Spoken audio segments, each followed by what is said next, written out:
1812 সাল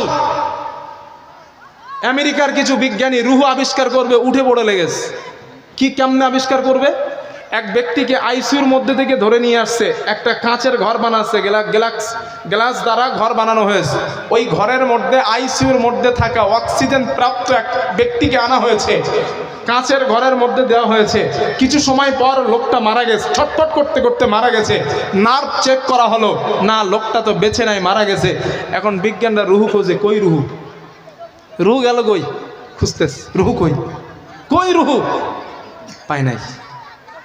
গ্লাস দ্বারা ঘর বানানো, কিন্তু ওই বিজ্ঞানী বললেন আইসিইউর মধ্যে থেকে আরেকজনকে ধরে আনো, কাঁচের ঘরের মধ্যে দেওয়ার আগে তার ওজনটা দাও, নিট ওজন করো। রুহ আবিষ্কার করবে তো, ওজন করো। ওজন করা হলো 65 কেজি 300 গ্রাম ওজন। এবার বললো দাও, ঘরের মধ্যে দাও। অক্সিজেন পাইপ খুলে দেওয়া হলো। ওই মানুষটাও কাঁচের ঘরের মধ্যে ছটফট করতে করতে মারা যায়, রুহু খুঁজে পাওয়া যায় না। ওই বিজ্ঞানীরা বললেন ব্যক্তিটারে ওজন দাও। ওজন দিয়ে দেখা যায় মরার আগে ছিল 65 কেজি 300 গ্রাম, মরার পরে হয়েছে 65 কেজি 300, কমে গেছে। বলে এই তো রুহু পেয়ে গেছে, রুহু পেয়ে গেছে, রুহু পেয়ে গেছে। কেন? আরে মরার আগে 300 বেশি ছিল, মরার পরে তো 300 কম হয়েছে, মানে রুহু পেয়ে গেছে। এটাই রুহু, যেটা উড়ে গেছে ওইটা রুহু। কিছু বিজ্ঞানী বলে চাচা ভালো তো বুঝছেন, তো আর একটা তো প্রমাণ করেন। একটা তো বললেন, আর একটা করেন। বললো ঠিক আছে, আরেকজন আনো। আরেকজনকে আনা হয়েছে। আনার পরে বলে ওজন দাও। ওর ওজন 70 কেজি। 70 কেজি বলে এবার ঢোকাও। ঢুকিয়ে দিয়েছে, অক্সিজেন পাইপ খুলে দিয়েছে। লোকটাও ছটফট করতে করতে মারা গেছে। বলে এবার ওজন দাও। ওজন দিয়ে দেখা যায় আগের লোকটা হয়েছিল 300 গ্রাম, কমছে, আর পরেরটা 300 গ্রাম বেড়ে গেছে। কথা বুঝে আসছে আমার? 300 গ্রাম বানানো কথা না, কেতাবের কথা বলছি। পরে 300 গ্রাম বেড়ে গিয়েছে, আর আগে 300 গ্রাম কমে গিয়েছে। সাথীরা বললেন দোস্ত কি হইলো? এই যে রুহু আবিষ্কার করে বলছিলেন, আল্লাহ কোরআনে বলেন ওয়া মা উতিতুম মিনাল ইলমি ইল্লা কলিলা, তোদের খুব সামান্য জ্ঞান দিয়েছি। আরে এই জ্ঞানে রুহের ব্যাখ্যা বুঝবি না তোরা, কেন খামোখা সময় নষ্ট করিস?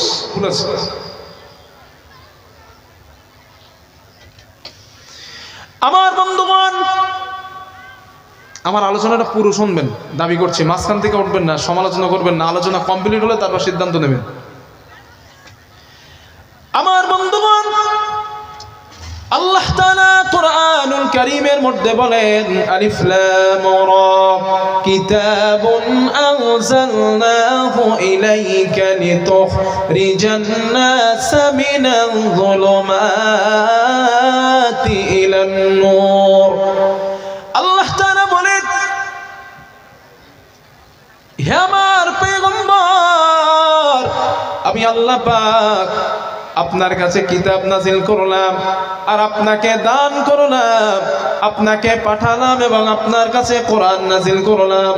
এই জন্য নবী কোরআন দিলাম লিতুখরিজান নাস, গোটা পৃথিবী মানব মণ্ডলীকে মিনাজ জুলুমাত, অন্ধকারের মধ্য থেকে বার করে ইলান নূর, আলোর রাস্তা যেন দেখাতে পারেন, আলোর পথ যেন দেখাতে পারেন। ও নবী, এই জন্য আমি আল্লাহ কোরআন নামীয় কিতাবকে নাজিল করলাম। জোরে জোরে বলেন সুবহানাল্লাহ। গোটা পৃথিবীর সমস্ত মানুষকে যেন অন্ধকার থেকে আলোর রাস্তা পান, কারণ পৃথিবীর সমস্ত মানুষ আঁধারের মধ্যে আছে, ঠিক না? একটু জোরে বলেন। আপনারা ডক্টর শহীদুল্লাহর নাম শুনেছেন? ডক্টর শহীদুল্লাহ আমাদের কলকাতায় বেড়াচাপায় ওনার নামে একটা কলেজ আছে, ডক্টর শহীদুল্লাহ কলেজ। আমি কলেজে অ্যাডমিশন নিয়েছিলাম, চান্সও পেয়েছিলাম, কিন্তু আলিয়ায় চান্স পেয়েছিলাম বলে আর শহীদুল্লাহ ভর্তি হয়নি। তো ডক্টর শহীদুল্লাহ উনি যখন কনফারেন্স করতেন, ওনার সামনে যারা বসে থাকতো, কেউ উকিল, কেউ জজ, কেউ টিচার, কেউ কলেজের প্রফেসর, কেউ ডক্টর, কেউ ইঞ্জিনিয়ার, কেউ ব্যারিস্টার, বিভিন্ন এডুকেটেডের মানুষ ওনার সামনে ছাত্র হিসাবে বসে থাকতেন। ডক্টর শহীদুল্লাহ উনি বক্তব্য দিতে দিতে একটা কথা বারবার বলতেন, আপনারা আমার সামনে যারা আছেন সবাই জ্ঞানী, সবাই জ্ঞানী, তবে আপনাদের মধ্যে যদি কোরআনের জ্ঞান না থাকে আপনারা সবাই মূর্খ জ্ঞানী।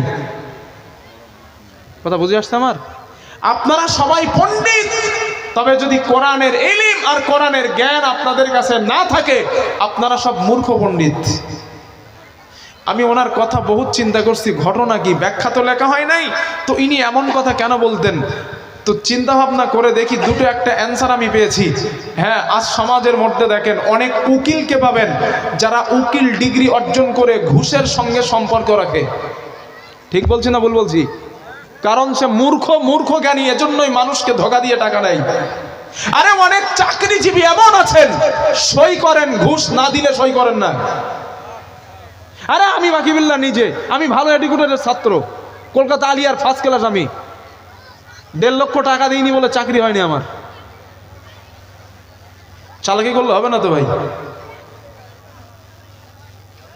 চাকরি হয়নি, টাকাই সই। তো এটা হলো মূর্খ পণ্ডিত, ওর জ্ঞান কাজের জ্ঞান না। অনেক এমবিবিএস ডাক্তার এমন আছেন, আইসিইউর মধ্যে পেশেন্টকে রেখে দিয়ে ওই পেশেন্ট মারা গেছে, তারপরও 8 দিন 10 দিন রেখে গার্জেনদের কাছ থেকে 8 লাখ 10 লাখ টাকা বিল করে। এমন ডাকাত গোসায় আছে না নাই? জোরে বলেন। এটা হলো মূর্খ পণ্ডিত, মূর্খ জ্ঞানী। এরকম একটা দুইটা না, হাজার হাজার নজির দেব। এখন আপনি বাই চান্স ঘুরিয়ে আমাকে একটা নজির দেন, একজন কোরআনের হাফেজ, একজন আলেম ডাক্তার হয়েছে, উকিল হয়েছে, বিজ্ঞান হয়েছে, তার দ্বারা সমাজ কি কলঙ্কিত হয়েছে, একটা রেফারেন্স দেন। একটা পিস রেফারেন্স দেন আমাকে।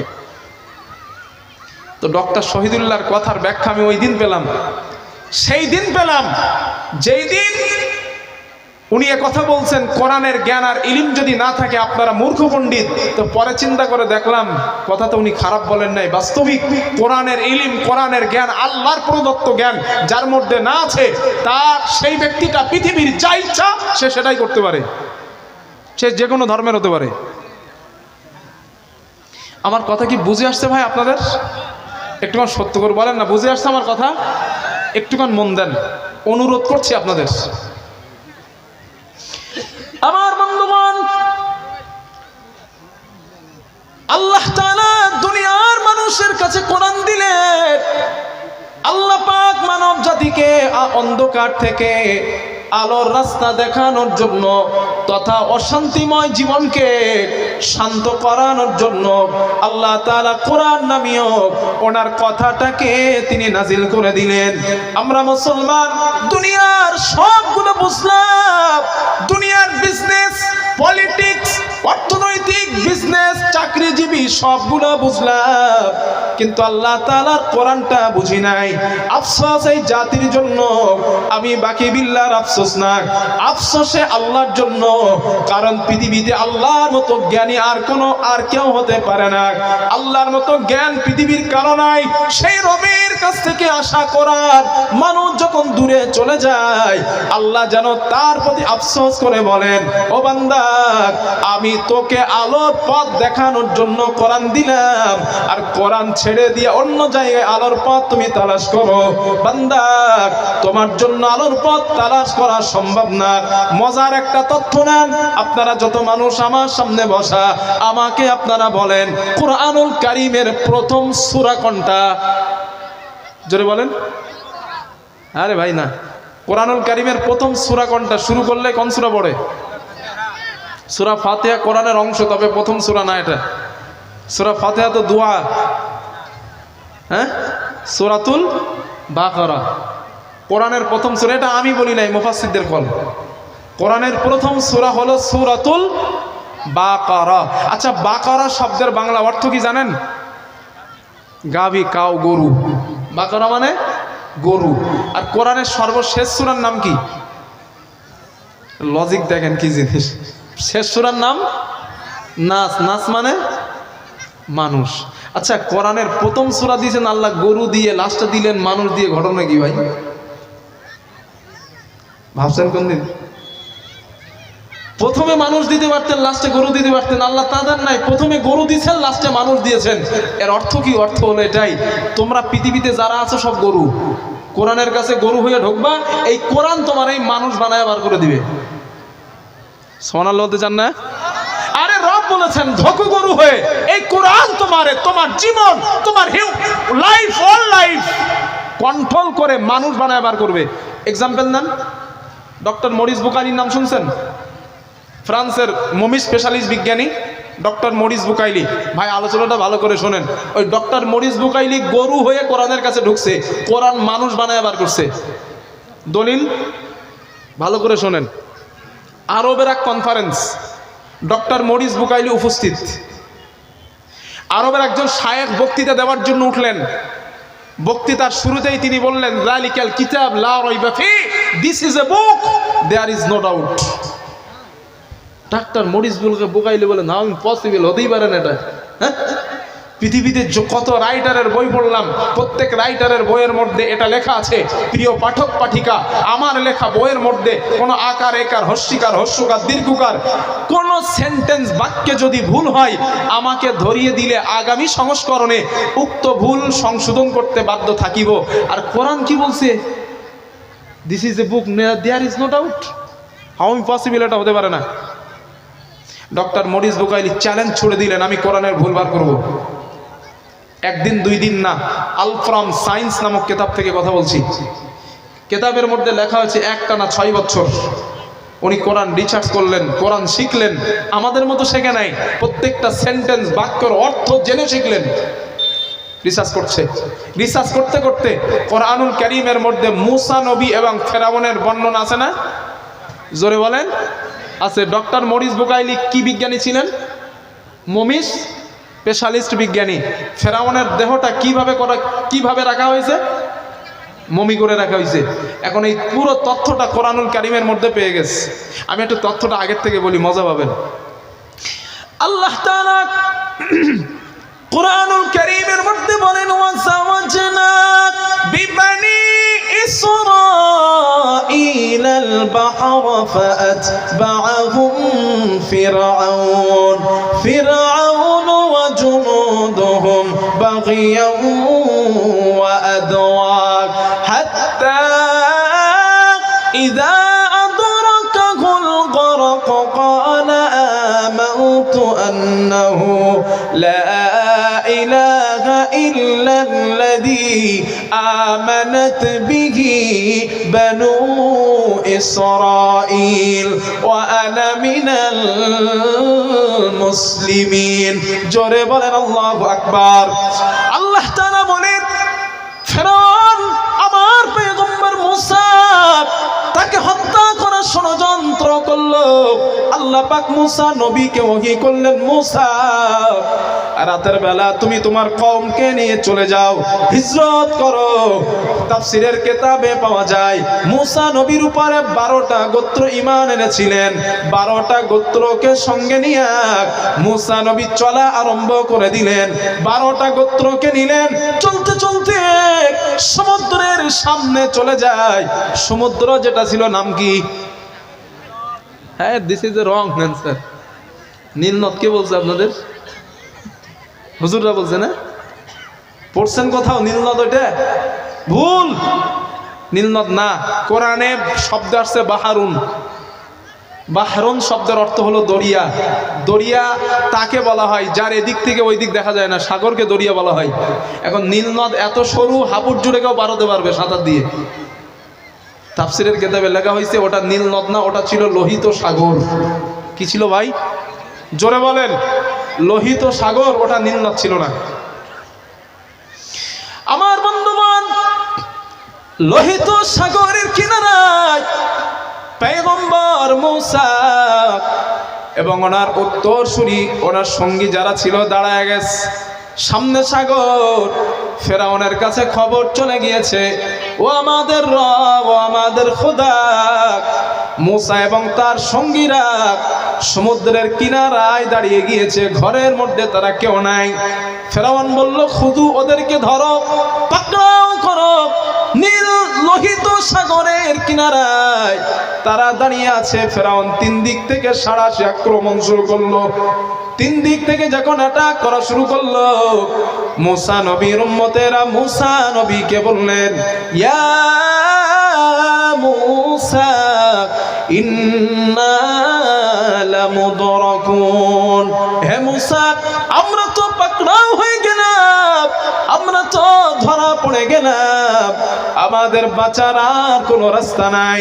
মুসা নবী আল্লাহর একজন পয়গম্বর, এতটা ভয়ের মাঝখানেও তিনি বিচলিত হলেন না, হেল্পলেস হলেন না, অসহায় হয়ে পড়লেন না। সঙ্গীদেরকে লক্ষ্য করে বললেন, হে আমার সাথীরা, হে আমার সঙ্গীরা, ভয় পেও না, টেনশন করো না, কাল্লা কখনো নয়, রব্বি সায়াহদিন, অবশ্যই অবশ্যই আমাদের রব, আমাদের আল্লাহ আমাদের জন্য বাঁচার ব্যবস্থা করে দিবে, বাঁচার ব্যবস্থা করবেন, ভয় পেও না, আমার রব নিশ্চিত কোনো না কোনো ব্যবস্থা আমাদের জন্য করবে। আমার বন্ধুগণ, ফিরআউন কাছাকাছি চলে আসছে। আল্লাহ পাক বলেন, ও মুসা, হাতের লাঠিটা দরিয়ার মধ্যে আঘাত করো। দরিয়ার মধ্যে আঘাত করা হয়, আঘাত করার সাথে সাথে তাফসীরের মধ্যে পাওয়া যায় একটা দুইটা না, আল্লাহ তাআলা 12টা গোত্রের জন্য 12টা রাস্তা আল্লাহ বানায়া দিলেন। আল্লাহ বলেন, মুসা দেরি করো না, সঙ্গীদেরকে নিয়ে লোহিত সাগর পার হয়ে যাও। আল্লাহ সমুদ্রের উপরে রাস্তা বানালেন। এই যে সমুদ্রের উপরে ব্রিজ বানানো, বর্তমান বিজ্ঞানরা নদীর উপর দিয়ে ব্রিজ বানায়। 1400 বছর আগে এই ব্রিজ বানানোর ইঙ্গিত আল্লাহ কোরআনের মধ্যে দিয়ে রাখছেন। সুবহানাল্লাহ বলতে মন চায় না? 1400 বছর আগে বিজ্ঞান ভাবছিল এটা কি করে পসিবল হয়, সমুদ্রের উপর দিয়ে ব্রিজ। এটা নিয়ে ওরা গবেষণা করলো, গবেষণা করে বর্তমান বিজ্ঞান আমাদেরকে ব্রিজ উপহার দিছে। তো এই যে ব্রিজ উপহার দিয়েছে, এই ব্রিজ উপহারের কথা 1400 বছর আগে আল্লাহ কোরআনে দিয়ে রাখছেন। এই ইঙ্গিত দিয়ে দিছেন যে তোরা দেখ, বানাইছিলাম, এবার বানা। একটু ভালো করে শোনে না আমার আলোচনাটা। আমার বন্ধুগণ, যখন লোহিত সাগর বানানো, রাস্তা বানানো হয়ে যায়, মুসা নবী সঙ্গীদেরকে নিয়ে পার হয়ে গেলেন। ফেরাউন এসে দেখে তার বাপের বানানো রাস্তা। কে বানালো? ফেরাউন বলে, যে বানাই বানা, খুজু আগে মুসাকে ধর, ওর সঙ্গীদেরকে ধর। আল্লাহ বলেন, এবার মাঝখানে আয়, খেলা তো হবে, ঠিক না? পশ্চিমবাংলার একটা স্লোগান আছে না, খেলা হবে, খেলা তো হবে, সামনে আয়।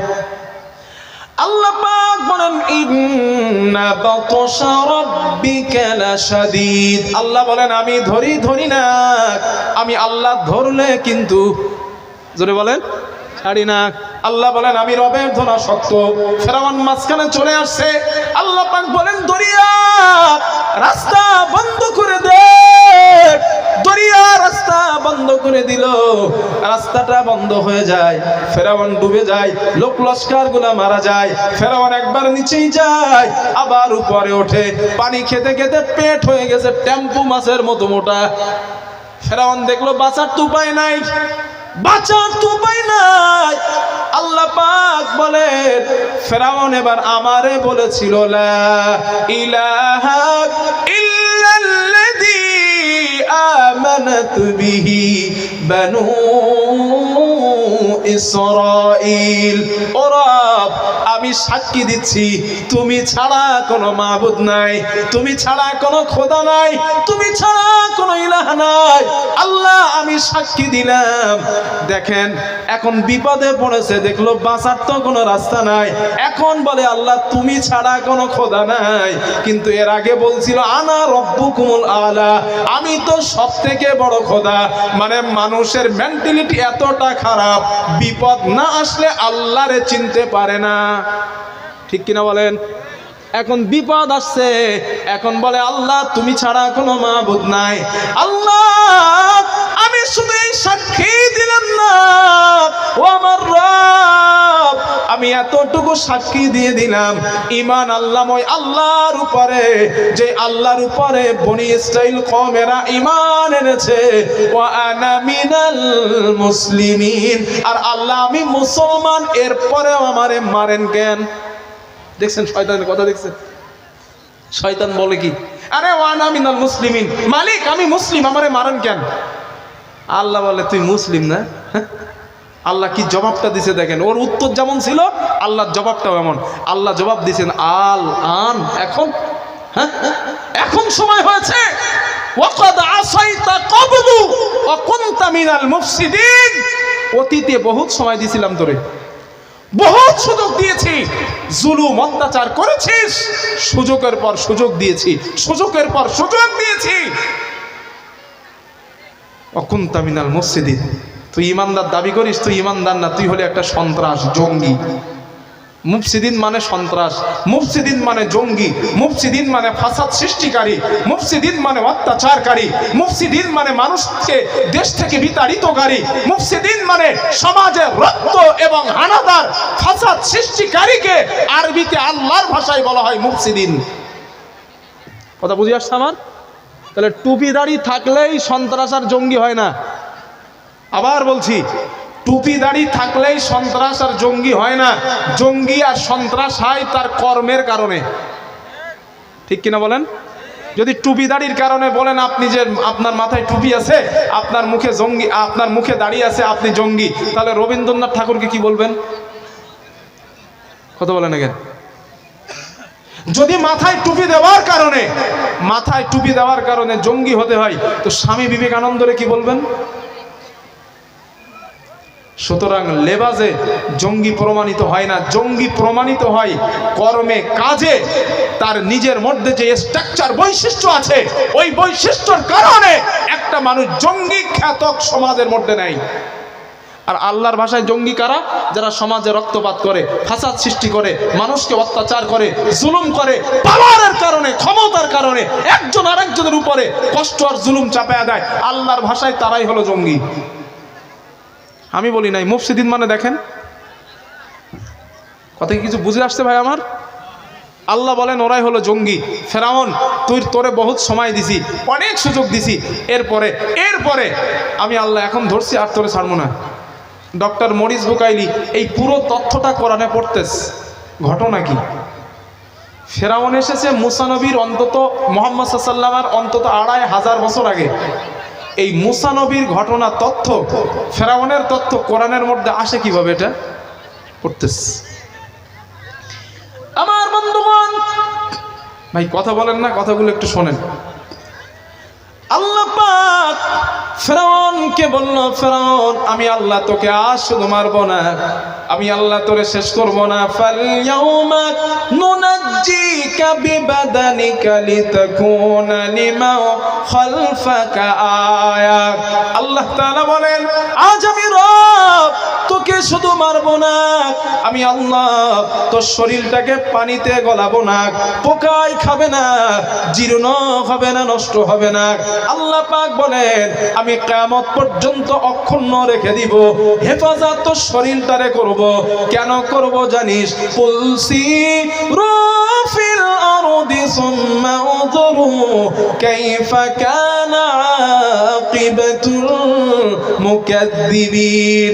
আল্লাহ পাক বলেন আমি রব, আমার সাথে যারা স্বৈরাচার করেছিল, জুলুম করেছিল, তাদের অবস্থা আমি রব দুনিয়াতে কি করলাম?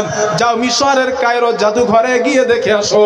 আল্লাহ ফেরাউনকে সুটকি বানায়া এই জন্য রাখলেন, কারণ ফেরাউন চলে যাবে, ফেরাউনের খালাতো ভাই অনেক তারা যাবে না, থাকবে। কথা হয় না কেন? ফেরাউনের খালাতো ভাই নাতিপুতি ওরা তো দুনিয়াতে থাকবে। আল্লাহ ওদের জন্য, ওদের সবক বানানোর জন্য ফেরাউনের লাশ সুটকি বানায় মিশরের কায়রো জাদুঘরে রেখে দিলেন। আল্লাহ পাক এটা বোঝান দুনিয়ার জমিনে ফেরাউনকে আমি কম ক্ষমতা, কম পাওয়ার আমি আল্লাহ দিই নাই। জুলুম করার কারণে, মানুষের উপরে অত্যাচার করার কারণে, মানুষের উপরে নির্যাতন করার কারণে আমি আল্লাহ তারে কাদা খাওয়ায়া চুবায়া চুবায়া মারছি। সুতরাং জুলুম যারা করো, অত্যাচার যারা করো, সন্ত্রাস আর জঙ্গিবাদ যারা দুনিয়াতে করো, পাওয়ার ক্ষমতার কারণে, শুনে রাখো আমি রব ওই দিন ছিলাম, আজও আছি। আমি এমন ধরা ধরবো নিঃশ্বাস গেলারও সময় পাবা না। আল্লাহ পারে কিনা? জোরে বলেন, আল্লাহ পারেন কিনা? আল্লাহ পাক পারেন। আল্লাহ পাক বলেন আমি সময় দেই, আমি সময় দিই। আজকে সমাজের মধ্যে প্রশ্ন উঠেছে নাস্তিকদের যে আল্লাহ যদি থাকেন, আল্লাহ যদি হন, তো ফিলিস্তিনের মুসলমান মার খায়, আল্লাহ কিছু করে না কেন? উঠছে না নাস্তিকদের প্রশ্ন? আরে আল্লাহ তাআলার নাম হলো রহমান, আর রহমানুজুর রহমাতি শামিলা লি জামিআল খলাঈ ফিদ দুনিয়া। আল্লাহ পৃথিবীতে সমস্ত সৃষ্টির জন্য রহমত। আল্লাহ বান্দাদের বড্ড ভালোবাসেন। আল্লাহ সময় দেন, দেখি ভালো হয় কি, দেখি ভালো হয় কি। ইতিহাস দেখেন না, ফেরাউনকে আল্লাহ কম সময় দেয় নাই, ব্যাং দিয়ে শাস্তি দিয়েছে, আবার ভালো করে দিয়েছে। পানিগুলো সব রক্ত বানায় দিয়েছে, আবার ভালো করে দিয়েছে। আল্লাহ উকুন দিয়েছে, তাও ভালো করেছে। পঙ্গপাল দিয়েছে, ভালো করেছে। এমন আযাব তাদেরকে দেওয়া হয় নাই। আসমান থেকে বৃষ্টি বন্ধ করছে, আবার বৃষ্টি দিয়েছে। আল্লাহ সুযোগ দিয়েছে, দেখি ভালো হয় কি, দেখি ভালো হয় কি। আল্লাহ তো আমার আর আপনার মতন বেরেন্টাল না যে আমি কাউরে ভালোবাসি, তারে মেটতেছে, আমি তারে চাপায় দিব। যেরকম আমাদের মেন্টালিটি, আমাদের চিন্তাধারা। আল্লাহর জ্ঞান তো আমাদের মতো না। আল্লাহ মানুষকে সুযোগ দেন, দেখি ভালো হয় কি। ফিলিস্তিনের মুসলমানদের মারে, নির্যাতন করে, জুলুম করে। আল্লাহ সময় দেন, দেখি ভালো হয় কি, দেখি ভালো হয় কি। ভালো না হইলে ইতিহাস তো সাক্ষী, আমার কথা না। ইতিহাস পড়ে দেখেন, গোটা পৃথিবীর ক্ষমতাত্ব ছিল নমরুদের হাতে। আল্লাহ ন্যাংড়া মশা দিয়া শেষ করছে ওরে। ফেরাউনের ক্ষমতা কম দেয় নাই, চুবায়া চুবায়া মারছে। জুলুম বেশি হয়ে যাবে, আল্লাহ এমন স্টেপ নেবেন। আমরা ক্ষমতার পাওয়ার দেখাই, কিন্তু আল্লাহ বলে ওয়াখলিকাল ইনসানা দাঈফা, তোরা অনেক দুর্বল, এরপরেও পাওয়ার দেখাস না। ফেরাউন নমরুদ এমন কথা বলছিল, এই ইব্রাহিম তোর আল্লাহরে বল, তোর আল্লাহর সাথে যুদ্ধ করবো আমি। আল্লাহ বলে পাগলের কথা দেখো, হ্যাঁ আমার সাথে যুদ্ধ করবে। মানুষ যখন ক্ষমতার ঘরে থাকে না, ওরা মনে করে আমার চাকা উপরে আছে আর নিচে নামবে না।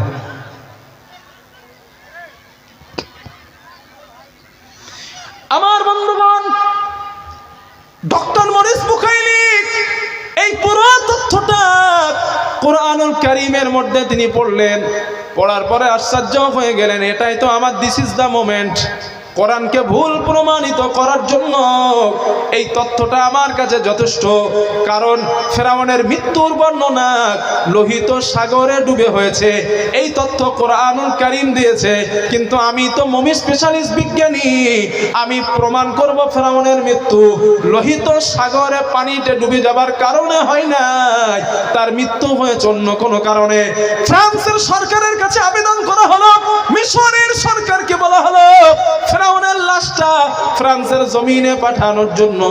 ফেরাউনের লাশটা যেন দেওয়া হয়, তাকে নিয়ে গবেষণা করা হবে, রিসার্চ করা হবে, তার মৃত্যুটা কেমন ভাবে হয়েছে। ফ্রান্সের সরকারকে বলা হলো, মিশরের সরকারকে বলা হলো, পাসপোর্ট করা হলো মৃত ফেরাউনের।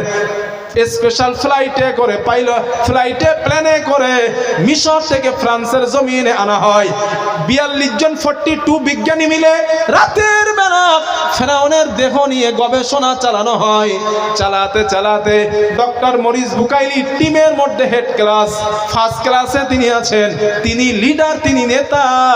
গবেষণা করতে করতে ফেরাউনের শরীরের মধ্য থেকে লবণের কিছু চিহ্ন তিনি পেয়ে গেলেন। কিসের চিহ্ন পাইছে? আরে জোরে বলেন না। লবণ। বিজ্ঞানী মরিস বুখাইলি বললেন, এটা কেমন করে সম্ভব? হাজার হাজার বছর মুমির মধ্যে থাকা একজন লাশের দেহের মধ্যে লবণের চিহ্ন কেমন ভাবে আসতে পারে? না না, কোরআন তথ্য দিয়েছে ফেরাউনের মৃত্যু হয়েছে সাগরে ডুবে। আপনারা আমাকে বলেন, সাগরের পানি লবণাত্মক না মিষ্টি? আরো জোরে বলেন। লবণাত্মক পানিতে লবণ জন্মায়। ডক্টর মরিস বুখাইলি আল্লাহু আকবার বলে চিৎকার মারলেন। 1400 বছর আগে নাজিল হওয়া কোরআনের মধ্যে ফেরাউনের মৃত্যুর বর্ণনা 2500 বছর আগের কথা কোরআন কেমন করে বলতে পারে? না না, আমার তথ্যটা ভুল ছিল। ফেরাউনের মৃত্যু সাগরে ডুবেই হয়েছে, পানিতে ডুবেই হয়েছে। কোরআন যেটা বলেছে সেটাই সত্য। আমি ডক্টর মরিস বুখাইলি আর খ্রিস্টান থাকতে চাই না। আমি এখন সাক্ষী দিয়ে দিলাম, আশহাদু আল্লাহ ইলাহা ইল্লাল্লাহু ওয়াহদাহু লা শারীকা লাহু ওয়া আশহাদু আন্না মুহাম্মাদান আবদুহু ওয়া রাসূল। জোরে জোরে বলেন সুবহানাল্লাহ। ওইখানে দাঁড়িয়ে ডক্টর মরিস বুখাইলি তাওহীদের কলেমা পড়ে তিনি মুসলমান হয়ে যান। গরু হয়ে কোরআনের কাছে ঢুকছিল, মানুষ বানায়া কোরআন বার করছে। কথা বলেন কেন? মনে আছে আগের কথাটা, যে গরু হয়ে ঢুকছিল কোরআনের ভুল ধরবে তাই, আর কোরআন ওর জীবনের ভুল বার করে মানুষ বার করে ওরে বার করছে। দিস ইজ আ পাওয়ারফুল বুক। এটাই তো কোরআন, এটাই কোরআনের মুআজিজা। কেউ যখন ভুল ধরার সিদ্ধান্ত নিয়ে আসে, ভুল ধরার চিন্তা নিয়ে আসে, তখন কোরআন তার জীবনের ভুল বার করে। এই যে বুশের মেয়ে নরেন বুশ, নাম শুনছেন না?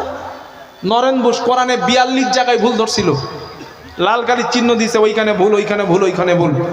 42টা জায়গায় নরেন বুশ ভুল ধরেছে। এক পর্যায়ে কলেমা পড়ে মুসলমান হয়ে গেছে। তাকে জিজ্ঞেস করা হয়েছে যে আপনি তো কোরআনের ভুল ধরেছেন, তো আবার মুসলমান হইলেন কেন? নরেন বুশ জবাব দিয়েছিল, আমি যেখানে লাল কালির চিহ্ন দিয়েছি এটা ভুল, এই ভুলের অ্যান্সার আর কয়টা পৃষ্ঠা পরে গিয়ে আবার পেয়ে গেছি আমি। যেখানেই ভুল মনে হয়েছে, খানিকটা পড়তে পড়তে গিয়েছি, সেখানে এই ভুলের সমস্যার সমাধান দেওয়া হয়েছে। সুতরাং আমি পুরো সিদ্ধান্ত নিয়েছি, আমি যেইটার উপরে আছে এটা ভুল, কোরআন সঠিক, আমি ইসলাম কবুল করছি। এটাই হলো কোরআন। আল্লাহ অমনি গরু প্রথমে দেন নাই, গরু হয়ে ঢুকবি, মানুষ বানায় বার করে দিব। কিন্তু কপাল পড়া মুসলমান, এই কপাল পড়া মুসলিম কমিউনিটি কোরআনটারে বানাইছে খতমের কিতাব, কোরআনটারে বানিয়েছে তাবিজের কিতাব, কোরআনটাকে বানিয়েছে নিজের বাপ মা মারা গিয়েছে, তাকে জান্নাতে পাঠামো ওই কিতাব। আরে আল্লাহ দিছেন সব ঠিকই আছে, তো এই জন্য তো মূল উদ্দেশ্য না। মূল উদ্দেশ্য আমাদের ডেভেলপমেন্ট, মূল উদ্দেশ্য পৃথিবীতে প্রতিষ্ঠিত হওয়া, মূল উদ্দেশ্য চরিত্রের উপরে দণ্ডায়মান হওয়া সুন্দরভাবে। এজন্য আল্লাহ কোরআন দিয়েছেন, আর আমরা কোরআনটারে অপব্যবহার করছি। আর আল্লাহর কাছে দোয়া করতেছি, রব্বানা আতিনা ফিদ দুনিয়া হাসানা। ও রব, দুনিয়াতে হাসানা চাই, আল্লাহ হাসানা দেন। আরে দুনিয়ার হাসানা মানেই তো ডেভেলপমেন্ট, দুনিয়ার হাসানা মানেই তো অর্থশালী হওয়া হালালভাবে, দুনিয়ার হাসানা মানে শান্তির উপরে প্রতিষ্ঠিত থাকা, দুনিয়ার হাসানা মানে সমাজের মধ্যে সম্মানিত ব্যক্তিতে পরিণত হওয়া। এগুলা সব দুনিয়ার হাসানার অন্তর্ভুক্ত। কথা বুঝি আসছে আমার? আর এই হাসানা নেওয়ার জন্য কোরআনের আলোচনা, কোরআনের তথ্য, কোরআন রিসার্চ, গবেষণা ছাড়া বিকল্প নাই। আমি আর কয়েকটা এক্সাম্পল দেই আপনাদের। আপনারা কি শুধু মনে করেন কোরআন মুসলমানরা পড়ে? আপনি কটা কোরআন পড়েন? খ্রিস্টান, হিন্দু, ইহুদি, মাজুসি, নাস্তিক প্রত্যেকে কোরআন পড়ে এবং গবেষণা করে। এই গবেষণা করার কারণে আজ তারা উচ্চ শিখরে পৌঁছেছে। হুজুর দলিল দেন। মন গড়া কথা কেন বলেন? মন গড়া কথা বাকি বললে আবার বলছি বলে না। আল্লাহ কোরআনে বলেছেন, ওয়ানজালনা আলাইকাল কিতাব তিবিয়ানাল লিকুল্লি শাই। আল্লাহ বলেন নবমণ্ডল আর ভূমণ্ডল এর মাঝখানে যা আছে সবগুলার ব্যাখ্যা স্বরূপ আমি আল্লাহ কোরআনের মধ্যে দিয়েছি। এর মানে বিজ্ঞানীদের উৎস কোরআনে আছে। আল্লাহ কোরআনে বলেন, الذين يذكرون الله قياما وقعودا وعلى جنوبهم ويتفكرون في خلق السماوات والأرض ربنا ما خلقت هذا باطلا سبحانك। আল্লাহ পাক বলেন, আল্লাযীনা যারা ইয়াযকুরুন আল্লাহ, আমি আল্লাহর সৃষ্টি নৈপুণ্যতা নিয়ে চিন্তা করে, গবেষণা করে, রিসার্চ করে এবং চিন্তা ভাবনা করে।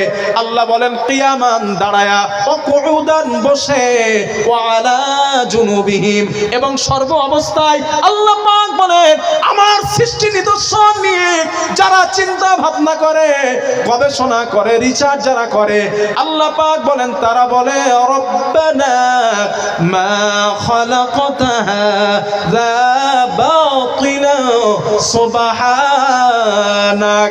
হে আমাদের রব, হে আমাদের মালিক, আপনি দুনিয়ার জমিনে যা কিছু বানিয়েছেন কোনো কিছু নিরর্থক করে বানান নাই। আপনি যা বানিয়েছেন সবগুলার পিছনে বিচক্ষণতার দাবি কাজ করছে। আর এই কথা আজ বিজ্ঞানরা নিজে মুখে স্বীকার করেছে। হুজুর তথ্য দেন, আল ফ্রম সায়েন্স থেকে কথা বলছি। কিতাবের মধ্যে লেখা হয়েছে, আমেরিকার একজন মুফতি সাহেব, একজন আলেম, বিজ্ঞানীদের গবেষণা করে প্রবেশ করলেন। ঘরের মধ্যে প্রবেশ করার পর ওখানে অনেকগুলা বিজ্ঞানী বসা ছিল। কেউ ছিল ধর্মে হিন্দু, কেউ ছিল ধর্মে খ্রিস্টান, কেউ ছিল ধর্মে ইহুদি, কেউ ছিল মাজুসি, কেউ ছিল মুসলিম। কিন্তু আলেম সাহেব আশ্চর্য হয়ে গেলেন, ওই বিজ্ঞান জানারা বসা প্রত্যেক প্রত্যেকের সামনে একটা কিতাব রাখা, কিতাবটা আল্লাহর কোরআন ইংলিশ ভার্সনে। সুবহানাল্লাহ, বানানো কথা বলছি না, হ্যাঁ, আল ফরম সায়েন্স কিতাবে লেখা হয়েছে। ওই আলেম বলেন আমি প্রবেশ করার পরে দেখছি প্রত্যেকের সামনে একটা কিতাব আছে, ওইটা ইংলিশ ভার্সনে কোরআন। আমি চিন্তা করলাম, ও ম্যান, ঘটনা কি? আপনারা কেউ হিন্দু, কেউ খ্রিস্টান, কেউ ইহুদি, কেউ নাজুসি, নাস্তিক, বিভিন্ন এলাকার মানুষ, বিভিন্ন ধর্মাবলম্বী, উচিত ছিল আপনাদের ধর্মগ্রন্থ আপনাদের সামনে থাকা, কিন্তু আপনারা কোরআন রাখছেন।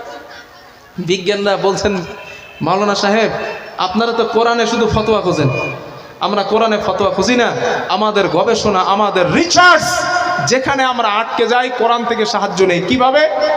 যেখানে আটকে গেছি আর সামনে আগাতে পারি না, কোরআন যে তথ্য দিয়েছে ওই তথ্যের উপরে আমরা ফোকাস করি। ফোকাস করলে আমাদের সম্বলিত আটকে যাওয়া তথ্যগুলো আবার ছাড়িয়ে যায়। ওই কিতাবের লাস্টে লেখা হয়েছে, বিজ্ঞানরা সাক্ষী দিয়েছিল ওইখানেই, সায়েন্টিফিকেট ইন দ্য হলি কোরআন। এই কোরআনের সব কথাই বিজ্ঞানসম্মত কথা, বিজ্ঞানরা বলছে ওখানে। আল্লাহ কি বলছিলেন? পৃথিবীতে যা আছে নবমণ্ডল ভূমণ্ডলের মাঝখানে সব ব্যাখ্যা স্বরূপ কোরআনে আছে। এটা আল্লাহ 1400 বছর আগে বলছেন। আর এই কথাটার উপরে আমল করেছে সমাজের বিজ্ঞানীরা, যারা করেছে তারাই সফল। আর আমরা খতম পড়ায় ব্যস্ত, তো খতম পড়ায় নিয়ে আসি। যারা গবেষণা করছে তারা সফল, আর যারা গবেষণা করে নাই তারা বিফল। এবার দুই একটা এক্সাম্পল নেন। এই যে প্লেন আপনারা চাপেন, জন্মের চাপ আমরা চাপি, এই প্লেন সর্বপ্রথম আবিষ্কার করছিল কারা জানেন? নাম জানা আছে কারো? দুইজন ভাই, উলবাল রাইট আর অলবাল রাইট, দুই ভাই। এই দুই ভাই, এরা দুজনাই খ্রিস্টান মায়ের সন্তান, কেউ মুসলিম ছিল না। পাহাড়ের মাথায় উপরে, পাহাড়ের মাথায় দুই ভাই বসে আছে, ওনাদের মাথার উপর দিয়ে পাখি ওড়ে। চোখ খোলার জন্য আজ কথাগুলো বলছি। ওদের মাথার উপর দিয়ে পাখি উঠতেছে। তো দুই ভাই চিন্তা করে, ঘটনা কি? পাখি ওড়ে কিন্তু পড়ে না, ডানা মেলে আছে কিন্তু পাখিগুলা নিচেই পড়ে না, ঘটনা কি? পাখিকে নিয়ে উলবাল রাইট আর অলবাল রাইট দুই ভাই গবেষণা করছে। পাখিকে নিয়ে ভাবতে ভাবতে, গবেষণা করতে করতে তারা ফ্লাইট প্লেন আবিষ্কার করলো। বর্তমানের মতো উন্নত মানের না, যেটা তারা বানিয়েছিল, একটু ওড়ে আবার পড়ে যায়, একটু ওড়ে আবার পড়ে যায়, ওড়ে আবার পড়ে যায়। কিন্তু ফ্লাইটের সূচনা ওই দুই ভাই খ্রিস্টান মায়ের সন্তান পৃথিবীতে সর্বপ্রথম করেছিল। উৎস ছিল পাখিকে নিয়ে গবেষণা। কি ছিল ভাই? পাখিকে নিয়ে গবেষণা। আল্লাহ কোরআনে কি বলে দেখেন, আল্লাহ তাআলা বলেন, আওয়ালাম ইয়ারাউ ইলাত তায়রি ফাওকাহুম সাফাতিন ওয়া ইয়াকবিদিন মা ইউমসিকুহুন্না ইল্লার রাহমান ইন্নাহু বিকুল্লি শাইইন বাসীর। আল্লাহ পাক বলেন, হে আমার বান্দারা, কি হলো তোদের? পাখিকে নিয়ে কেন গবেষণা করো না, চিন্তা করো না? পাখিকে নিয়ে কেন রিসার্চ করো না? পাখিকে নিয়ে রিসার্চ গবেষণা করে দেখো, ওরা শূন্যের মধ্যে ডানা মেলে ওড়ে, মাটিতে তারা পড়ে যায় না। জোরে জোরে বলেন সুবহানাল্লাহ। আর আল্লাহ পাক কোন জিনিসকে নিয়ে যখন গবেষণা করার কথা বলেন, নিশ্চিত ওই গবেষণার মধ্যে মানব জাতির জন্য কোনো কল্যাণ আছে, ঠিক কিনা? আল্লাহ বলছেন মানে নিশ্চিত কোনো না কোনো কল্যাণ আছে। আল্লাহ বলেন, পাখিকে নিয়ে ভাবো। ওই দুই ভাই গবেষণা করলো, পেলেন তারা আবিষ্কার করে, সমাজের কাছে মরে গিয়েও অমর হয়ে আছে। আল্লাহ বলেন, এর মধ্যে সব দিয়ে দিস। দৃষ্টান্ত নাম্বার 2, আপনারা ভালো করে জানেন 1665 খ্রিস্টাব্দে স্যার আইজাক নিউটন মধ্যাকর্ষণ শক্তির সমাজের মধ্যে আবিষ্কার করছিলেন, ঠিক তো ভাইজান? 1665 খ্রিস্টাব্দে স্যার আইজাক নিউটন। এই স্যার আইজাক নিউটনের মুহাম্মদ সাল্লাল্লাহু আলাইহি ওয়াসাল্লাম, যেই মানুষটা মরুভূমির মধ্যে ধুলা বালু গায়ে নিয়ে বড় হয়েছেন, পৃথিবীতে আসার পর জনম দুঃখী বাবার মুখ যিনি দেখেন নাই, কোনো ভার্সিটিতে লেখাপড়া যিনি করেন নাই, কোনো স্কুল কলেজে যিনি লেখাপড়া করেন নাই, সাধারণ গরিব ঘরে গড়ে ওঠা একজন মানুষ, যার যুগে কোনো টেকনোলজি ছিল না। ওই মানুষটা মধ্যকষণ শক্তির কথা 1400 বছর আগে পৃথিবীর মানুষকে জানিয়ে দিয়েছেন। বাকি বিল্লাহ আপনার বানানো কথা না, না, আল্লাহ 1400 বছর আগে আমার নবীকে দিয়ে মধ্যকষণ শক্তির কথা বলিয়ে নিয়েছেন। আল্লাহ পাক বলেন, ইন্নাল্লাহা ইউমসিকুস সামাওয়াতি ওয়াল আরদা আন তাজুলা। আল্লাহ পাক বলেন, হে আমার বান্দারা, আমি তোদের রব, আমি তোদের আল্লাহ। নবমণ্ডল, ভূমণ্ডল, চন্দ্র, সূর্য, নক্ষত্র রাজি একটা থেকে আর একটা যেন আলাদা হয়ে না যায়, একটা থেকে আর একটা যেন পড়ে না যায়, আমি আল্লাহ মধ্যকষণ শক্তির মাধ্যমে আটকে রেখেছি। জোরে জোরে বলেন সুবহানাল্লাহ, নারে তাকবীর। আল্লাহ পাক বলছেন এ কোরআন হাদিস। আর মাত্র 1665 খ্রিস্টাব্দে স্যার আইজাক নিউটন বানাইছেন। এই জন্য ভাইরা, কোরআনের সঙ্গে যদি কখনো বিজ্ঞানের ডিসকানেকশন হয়, সমস্যা দেখা দেয়, কোরআন নেবেন না বিজ্ঞান নেবেন? একটু কথা বলেন, কোরআন নেবেন না বিজ্ঞান নেবেন? আর বিজ্ঞান নিলে আপনি বিফল হবেন। কেন জানেন? বিজ্ঞানের আবিষ্কার চেঞ্জেবল। এরা আজ একটা বলে, কাল আর একটা বলে, আজ একটা বলবে, কাল আর একটা বলবে। দলিল, আপনার দলিল দিচ্ছে, আপনারা বলেন যে পৃথিবীতে বসে আছেন, পৃথিবীর আকৃতিটা কেমন? জোরে বলেন, জোরে বলেন। গোল। This is a wrong answer. গোল না, ভুল। হ্যাঁ, ডিম্বাকৃতি, রাইট অ্যান্সার। এই যে গোল আর ডিম্বাকৃতি প্রথম যেটা দিয়েছেন না, একটা সময় বিজ্ঞানীদের মত এটাই ছিল, পৃথিবীর আকৃতি ডিমের মতো। প্রাথমিক আবহমান কালের বিজ্ঞানীরা বলছিল পৃথিবী রুটির মতো চ্যাপ্টা, রুটি যেমন চ্যাপ্টা, পৃথিবী এমন চ্যাপ্টা। ঠিক কয়েক বছর চলে যাবার পর কিছু বিজ্ঞানী বললেন, না না না না না, পৃথিবী চ্যাপ্টা না, পৃথিবী কমলা লেবুর মতো গোল। এনাদের এই তথ্যকে মাজায় লাথি দিয়া 1997 সনে দুইজন বিজ্ঞানী, ডক্টর নিকোলাস আর কপারনিকাস, পৃথিবীর পুরো জলপথ ভ্রমণ করলেন। জলপথ ভ্রমণ করে এসে বললেন, যারা বলেছিলেন পৃথিবী রুটির মতো চ্যাপ্টা, ওনাদের তথ্য ভুল। যারা বলেছিলেন পৃথিবী গোল, ওনাদের তথ্য ভুল। আমরা নিকোলাস আর কপারনিকাস গোটা পৃথিবীর জলপথ ভ্রমণ করে এসে দেখি পৃথিবীর আকৃতি ডিমের মতো। কিসের মতো? কিসের মতো? ডিম।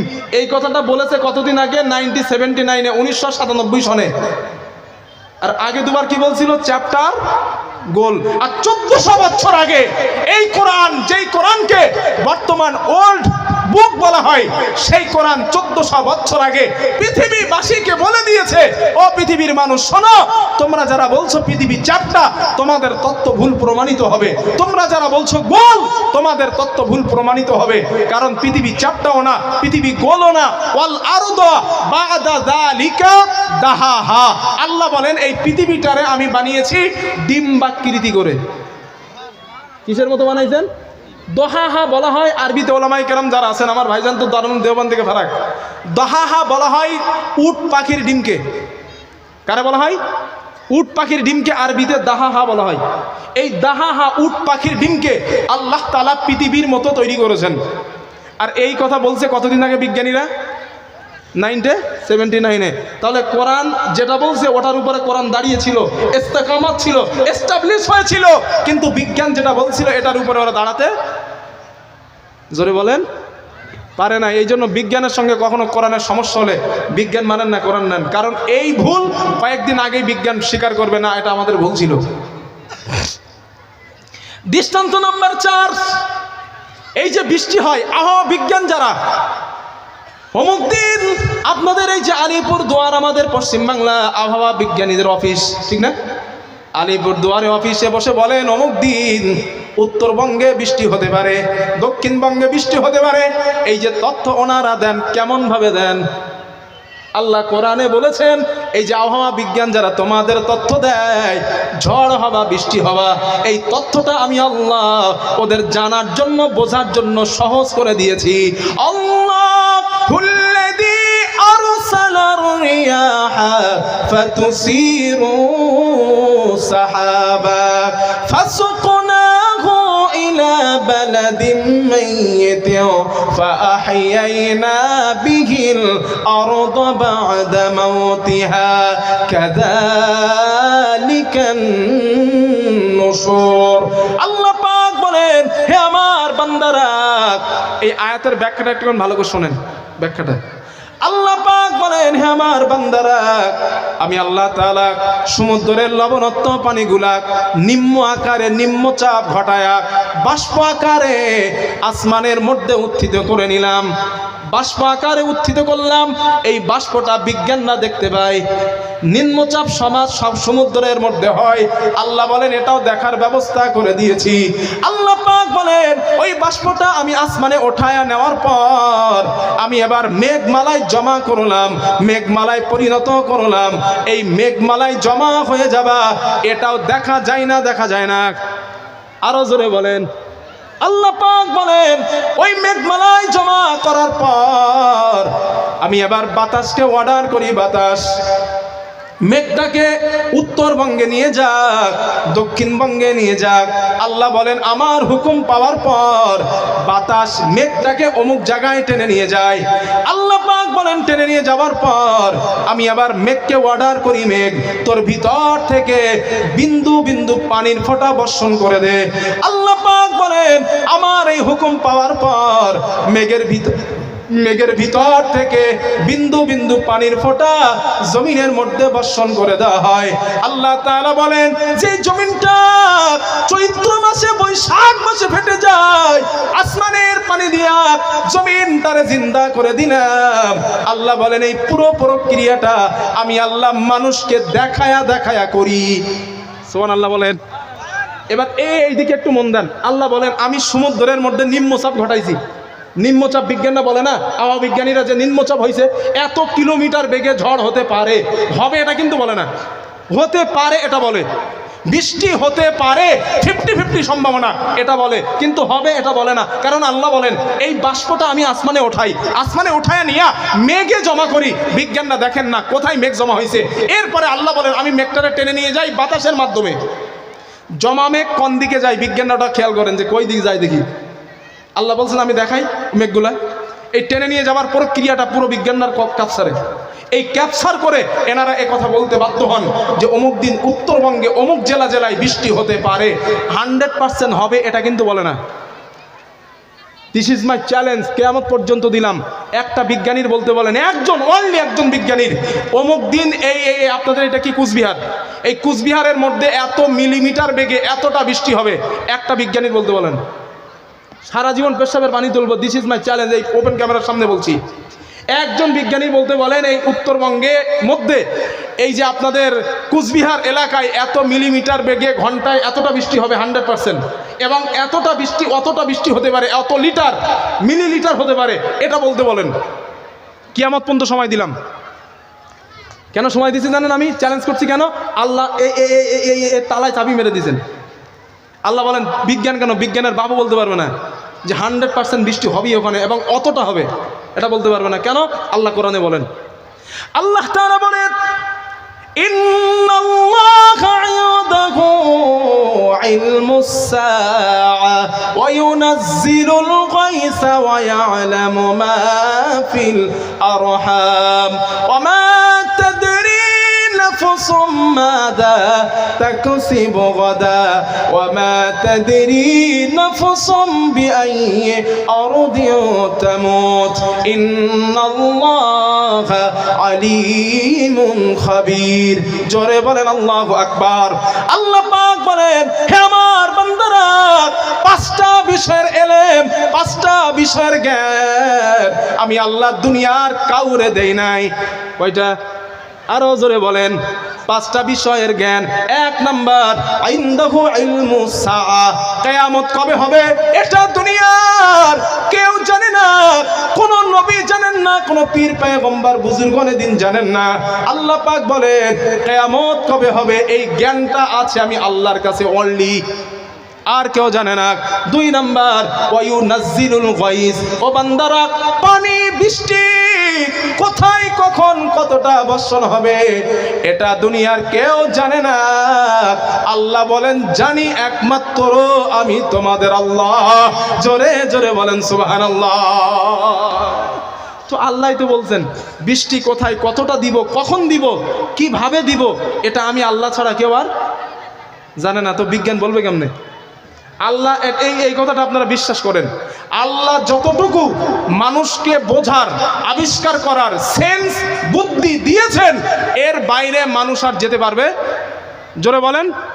হুজুর আপনি কি এটা ঠিক বলছেন যে মানুষ আর যেতে পারবে না এর বাইরে? হ্যাঁ ঠিক বলছি। কেন ঠিক বলছি? এই আমাদের ভিতরে একটা জিনিস আছে, একটা এক্সাম্পল দিই। আমাদের ভিতরে একটা জিনিস আছে, যেই জিনিসটা থাকলে আমরা মানুষ, আর না থাকলে লাশ। জিনিসটার নাম কি ভাই? এখন জোরে বলেন না, কথা হয় না কেন? নিঃশ্বাস, রূহ। Very good. রূহ, আত্মা, জাহান আমরা যারা বলি, যা ও জাহানটা চলে গেল রে। এই যে জাহান, রূহ, আত্মা, গোটা পৃথিবীতে বিজ্ঞানটা পাগল হয়ে গেছে এই রূহ আবিষ্কার করার জন্য। কিন্তু আল্লাহ বলে আরে মিয়া তোদের যতটুকু দিছি অতটুকু কর, যতটুকু পারবি না খামোকা কেন করিস? রূহ আবিষ্কার করতে পারে নাই। কেন পারে নাই? আল্লাহ কোরআনে বলেই দেশ, ইয়াসআলুনাকা আনির রূহ কুলির রূহু মিন আমরি রাব্বি। ও নবী, সমাজের মানুষেরা রূহ সম্পর্কে আপনাকে কোশ্চেন করে, জিজ্ঞাসা করে রূহ কি জিনিস, রূহ কারে বলে, রূহ কি, হোয়াট ইজ দিস রূহ কি? আল্লাহ ও নবী ওই মানুষগুলারে বলে দেন আল্লাহ আমারে বলে দিয়েছেন কুলির রূহু মিন আমরি রব্বি। রূহ আমার আল্লাহর হুকুম, আল্লাহর ওয়ার্ডার। আর এই রূহের ব্যাখ্যা কোরআনের মধ্যে আল্লাহ দেন নাই। কেন দেন নাই? ওমা উতিতুম মিনাল ইলমি ইল্লা কলিলা। আল্লাহ তোমাদের যে সামান্য জ্ঞান দিয়েছেন এই জ্ঞানে রূহের ব্যাখ্যা বুঝবা না। 1812 সাল, ভালো করে শোনেন, বিজ্ঞানীরা কম চেষ্টা করে নাই। আল্লাহ বলে আরে আমি যতটুকু বুঝতে দিছি অতটুকু বোঝ, বেশি বুঝতে যাস কেন, পারবি না বুঝে। 1812 সাল আমেরিকার কিছু বিজ্ঞানী রূহ আবিষ্কার করবে, উঠে পড়ে লেগেছে। কি কেমনে আবিষ্কার করবে? এক ব্যক্তিকে আইসিইউর মধ্যে থেকে ধরে নিয়ে আসছে, একটা কাঁচের ঘর বানাচ্ছে, গ্লাস দ্বারা ঘর বানানো হয়েছে। ওই ঘরের মধ্যে আইসিইউর মধ্যে থাকা অক্সিজেন প্রাপ্ত এক ব্যক্তিকে আনা হয়েছে, কাঁচের ঘরের মধ্যে দেওয়া হয়েছে। কিছু সময় পর লোকটা মারা গেছে, ছটফট করতে করতে মারা গেছে। নার্ভ চেক করা হলো, না লোকটা তো বেঁচে নাই, মারা গেছে। এখন বিজ্ঞানরা রুহু খোঁজে, কই রুহু, রুহু গেল কই, খুঁজতেস রুহু কই, কই রুহু পাই নাই। গ্লাস দ্বারা ঘর বানানো, কিন্তু ওই বিজ্ঞানী বললেন আইসিইউর মধ্যে থেকে আরেকজনকে ধরে আনো, কাঁচের ঘরের মধ্যে দেওয়ার আগে তার ওজনটা দাও, নিট ওজন করো। রূহ আবিষ্কার করবে তো, ওজন করো। ওজন করা হলো 65 কেজি 300 গ্রাম ওজন। এবার বললো দাও, ঘরের মধ্যে দাও। অক্সিজেন পাইপ খুলে দেওয়া হলো। ওই মানুষটাও কাঁচের ঘরের মধ্যে ছটফট করতে করতে মারা যায়, রুহু খুঁজে পাওয়া যায় না। ওই বিজ্ঞানীরা বললেন ব্যক্তিটারে ওজন দাও। ওজন দিয়ে দেখা যায় মরার আগে ছিল 65 কেজি 300 গ্রাম, মরার পরে হয়েছে 65 কেজি 300, কমে গেছে। বলে এই তো রুহু পেয়ে গেছে, রুহু পেয়ে গেছে, রুহু পেয়ে গেছে। কেন? আরে মরার আগে 300 বেশি ছিল, মরার পরে তো 300 কম হয়েছে, মানে রুহু পেয়ে গেছে। এটাই রুহু, যেটা উড়ে গেছে ওইটা রুহু। কিছু বিজ্ঞানী বলে চাচা ভালো তো বুঝছেন, তো আর একটা তো প্রমাণ করেন। একটা তো বললেন, আর একটা করেন। বললো ঠিক আছে, আরেকজন আনো। আরেকজনকে আনা হয়েছে। আনার পরে বলে ওজন দাও। ওর ওজন 70 কেজি। 70 কেজি বলে এবার ঢোকাও। ঢুকিয়ে দিয়েছে, অক্সিজেন পাইপ খুলে দিয়েছে। লোকটাও ছটফট করতে করতে মারা গেছে। বলে এবার ওজন দাও। ওজন দিয়ে দেখা যায় আগের লোকটা হয়েছিল 300 গ্রাম, কমছে, আর পরেরটা 300 গ্রাম বেড়ে গেছে। কথা বুঝে আসছে আমার? 300 গ্রাম বানানো কথা না, কেতাবের কথা বলছি। পরে 300 গ্রাম বেড়ে গিয়েছে, আর আগে 300 গ্রাম কমে গিয়েছে। সাথীরা বললেন দোস্ত কি হইলো, এই যে রুহু আবিষ্কার করে বলছিলেন? আল্লাহ কোরআনে বলেন ওমা উতিতুম মিনাল ইলমি ইল্লা কলিলা, তোদের খুব সামান্য জ্ঞান দিয়েছি। আরে এই জ্ঞানে রুহের ব্যাখ্যা বুঝবি না তোরা, কেন খামোখা সময় নষ্ট করিস? তোদের যতটুকু বানাইতে সক্ষম দিছি অতটুকু বানা। তোরা আজ এই যে ভারতে বসে, আব্বা আছে আমেরিকায় আর বাপ আছে, এই ছেলে আছে ভারতে, 1 মাইক্রো সেকেন্ডের মধ্যে বাপ আর ছেলে সামনাসামনি হয়, তাই না? ভিডিও কলের মাধ্যমে। আল্লাহ বলে এর ইঙ্গিতটাও আমি কোরআনে 1400 বছর আগে দিয়ে রাখছি। সুলাইমান পয়গম্বরের ঘটনা তো জানা আছে আপনাদের। রানী বিলকিস ওই যে রাতের বেলা, ঠিক ওই যে রানী বিলকিস যেটা আসছে, ওই হুদহুদ পাখি খবরটা দিছিল। সুলাইমান নবী কি বলছিল? ওই চেয়ারটা, সিংহাসনটা কে আনবা? সব কোরআনে আছে না ভাইজান? আছে। কে আনবা? একজন জিন বলল আমি আপনার কোঠা থেকে বসার মধ্যে আনবো। সুলাইমান নবী বললেন এত দেরি করলে হবে না। তো একজন তাফসিরে একজন আলেমের কথা লেখা হয়েছে, ওই আলেম বললেন চোখের পলক পড়ার আগে আনবো। তাফসিরে লেখা হয়েছে, অধিকাংশ মুফাসসির একমত যে ওই আলেমটা ছিল হযরত সুলাইমান আলাইহিস সালাম। ওই আলেমটা অন্য কোনো আলেম ছিলেন না। তো সুলাইমান নবী 1 সেকেন্ডের মধ্যে, মানে চোখের পলক পড়ার আগে হাজার হাজার মাইল দূর থেকে সিংহাসনকে নিজের কাছে আনলেন। বিজ্ঞানরা ভাবছে এটা কি করে সম্ভব, এটা কি করে হয়? গবেষণা করতে করতে বিজ্ঞান আজ বানায় ফেলছে। আপনি আরবে, আপনার ছেলে ভারতে, 1 সেকেন্ডের মধ্যে আরবের বাপ ভারতে এসে গেছে। আল্লাহ বলেন পূর্বের ইঙ্গিত কোরআনে দিয়ে রাখছি, গবেষণা কর, এটা পেয়ে যাবি। তো যে ইঙ্গিতগুলো দিছি ওইটা নিয়ে ভাব, যেটা দিই নাই ওটা ভাবিস না, সময় নষ্ট হবে, পাবি না কিচ্ছু। কারণ তোদের জ্ঞান আটলান্টিক মহাসমুদ্রের নিচে, আটলান্টিক মহাসমুদ্রের পাশে ছোট্ট একটা বাবুই পাখি তার তৃষ্ণার্ত মেটানোর জন্য যতটা পানি পান করেছে, এতটা পানি গোটা পৃথিবীর সমস্ত মানুষের এলেম আর জ্ঞান, আর আটলান্টিক মহাসমুদ্রে যত পানি আছে সব জ্ঞান আল্লাহ রাব্বুল ইজ্জাত ওয়াল জালালের। সুতরাং তার জ্ঞানের সঙ্গে পাঙ্গা নিয়ে লাভ হবে না ভাই। এই জন্য আল্লাহ তাআলাকে বিশ্বাস করুন, রবকে বিশ্বাস করুন, রবের অস্তিত্বকে মেনে নেন। এতে পরকাল ভালো হইবে, দুনিয়াটাও ভালো হবে। আল্লাহ আমাদের কথাগুলো বোঝার তৌফিক দান করেন। সবাই বলেন আল্লাহুম্মা আমিন। আর একটু মহব্বত করে বলেন না আল্লাহুম্মা আমিন। একবার একটু কলেমার জিকির করেন দিন, সুবহানাল্লাহ ওয়ালহামদুলিল্লাহ ওয়া লা ইলাহা ইল্লাল্লাহ লা ইলাহা, জোরে জোরে করেন না একটু, লা ইলাহা ইল্লাল্লাহ সুবহানাল্লাহ ওয়ালহামদুলিল্লাহ ওয়া লা ইলাহা ইল্লাল্লাহ লা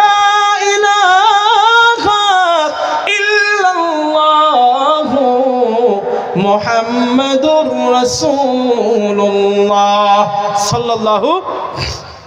সম্মানিত ভাইরা, আমি বাকিবিল্লাহ মুসাফির মানুষ।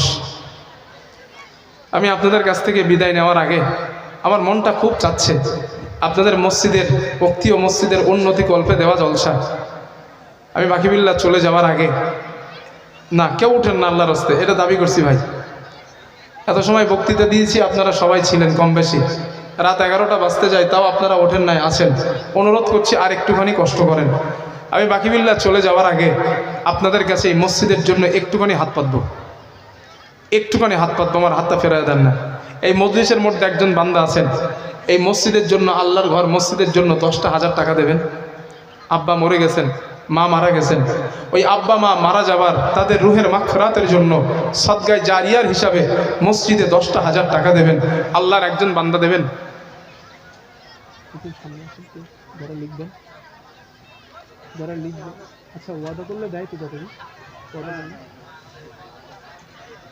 একটা মানুষ যদি এখন কাছে টাকা না থাকে পরে দিয়ে দেবেন। আল্লাহর একজন বান্দা বলেন, একটা মানুষ 10টা হাজার টাকা দেবেন। ভাই আমি মুসাফির মানুষ, হাদিসে আছে মুসাফিরের দোয়া আল্লাহ কবুল করে নেন।